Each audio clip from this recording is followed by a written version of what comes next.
Recently, I've been on sort of a landscape and nature photography kick, so on a recent weekend we headed to one of my favourite places to photograph on the east coast of Ireland, a place called Glendalough. Glendalough is a beautiful forested park in a glacial valley nested in the mountains of County Wicklow, itself a national park. It has two lakes formed by the retreating glaciers millions of years ago, and is also home to a famous monastic site from the Middle Ages. Getting there is about a 40-minute drive from Dublin City into the neighbouring County Wicklow and up through the Wicklow Mountains. Once there are numerous trails and routes around the park and through the forests. We started from the east end of the valley at the Glendalough Hotel, a famous local landmark. We planned to do the walking route which goes from there past the lower lake to the upper lake, but just as we got out of the car park, we were surprised by a family of deer which were just hanging out by the visitor centre.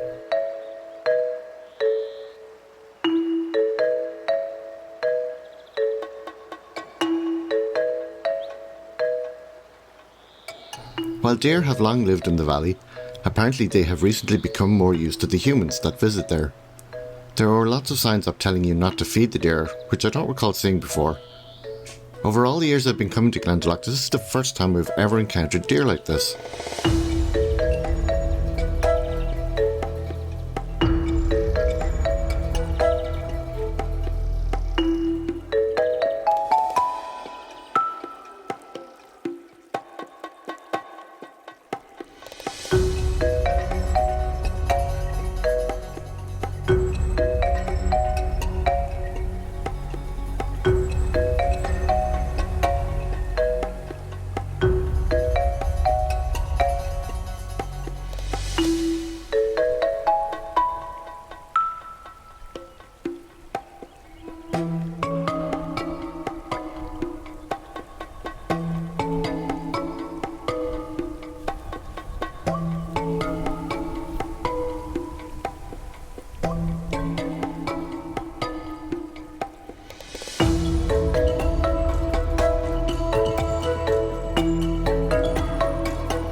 Leaving the deer behind, we headed up the walking trail which winds its way up through the trees, past the famous round tower and former monastic site.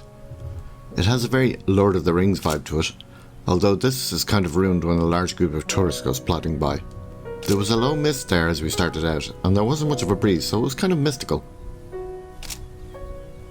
There's so much to photograph here you can get a bit overwhelmed.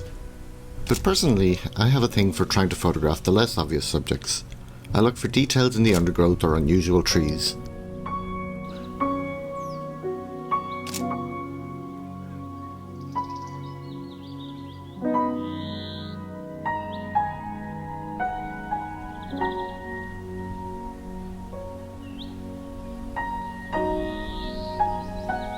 It's also a place where you'll often see wild shamrocks growing in the roots of trees. There's actually no specific species of plant called shamrock. It's really just a type of clover, and there are several species that are considered, inverted commas, shamrocks. The type you find here are not something that I've seen in other places though, with the regular clover being far more common. Another thing that I find fascinating is that some of the roots of trees have formed steps in the banks, and they look like little paths for gnomes or fairies or some other kind of fantastical woodland creature. There's also lots of boulders strewn about, another legacy of the retreating glacier.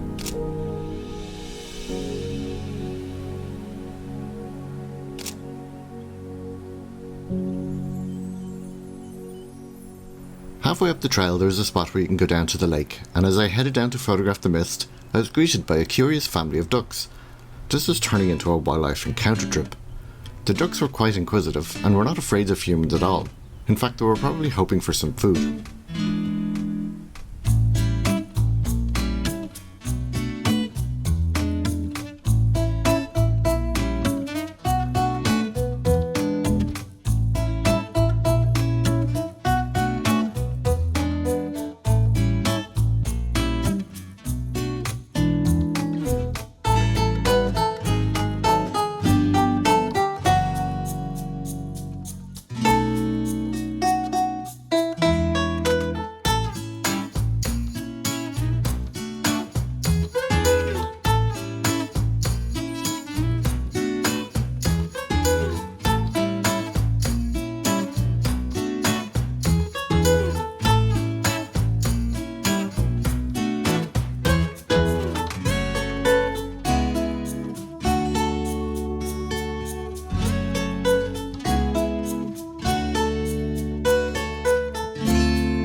After a while they got bored of me and headed off to pester a nearby family that was taking a break.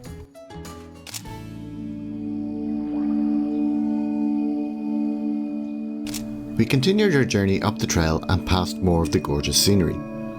The gnarled trees and heavy undergrowth providing a veritable tableau of green.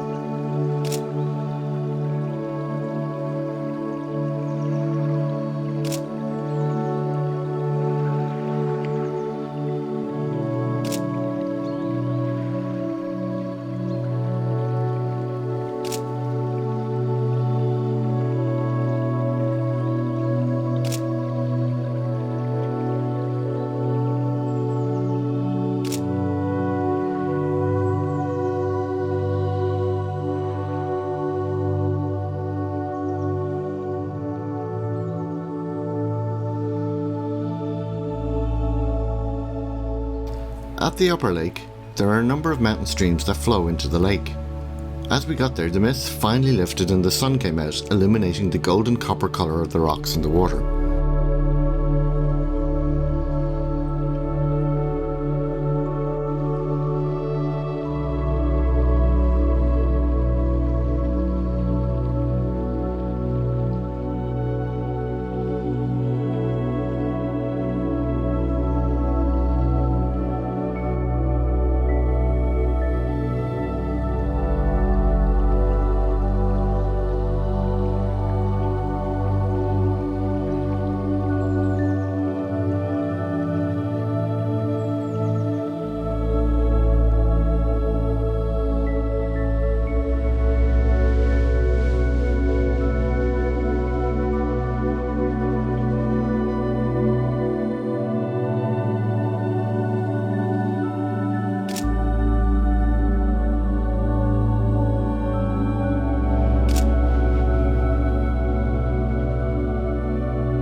The lake itself still had some mist on it, and this made the scenery even more fantastical, with some of the photos I got looking like Jurassic Park or some other faraway location. The return loop goes down the other side of the valley, and is a wooden boardwalk type walkway through marshland and some grazing fields.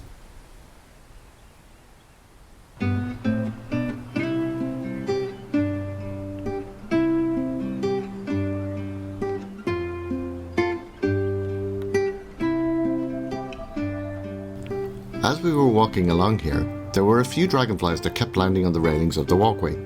There was one bright red one that almost appeared to be following us.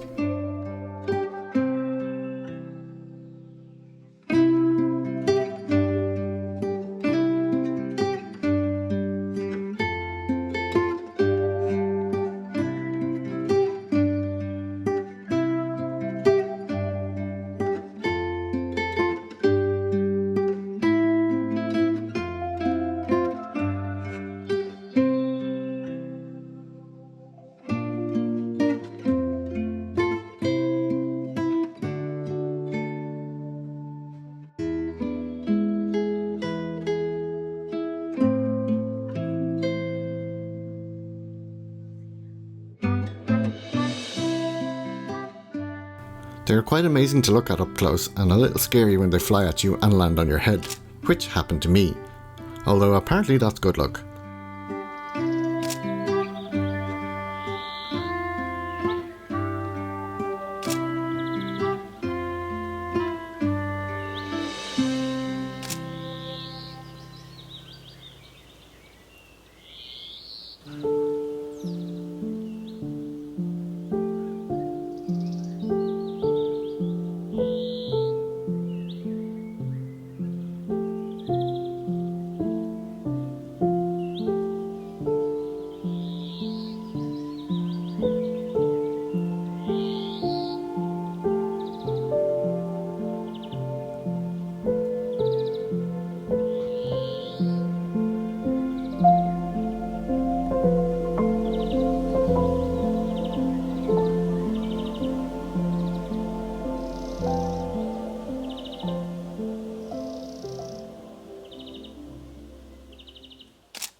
As we continued on the trail, there were lots of sheep taking refuge from the sun under some trees.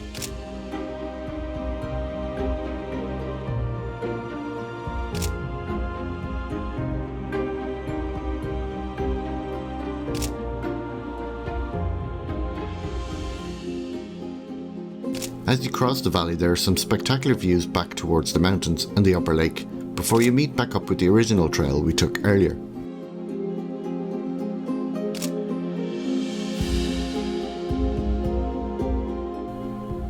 As we re-entered the forested area, we encountered yet another deer.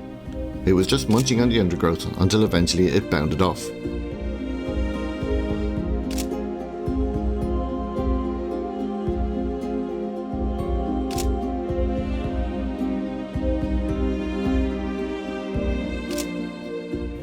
There's a Japanese phrase that you may have heard of, as it's become popular lately, Shinrin-Yoku. This literally means forest bathing. It's the practice of relaxation by surrounding yourself with nature. Well, I'm sure there's more to it than that, but I was thinking about this a lot during our trip to Glendalough. There's just something special about walking through the trees surrounded by nature and fresh air. Even when we started out and it was still misty with sporadic rain, it was still really refreshing.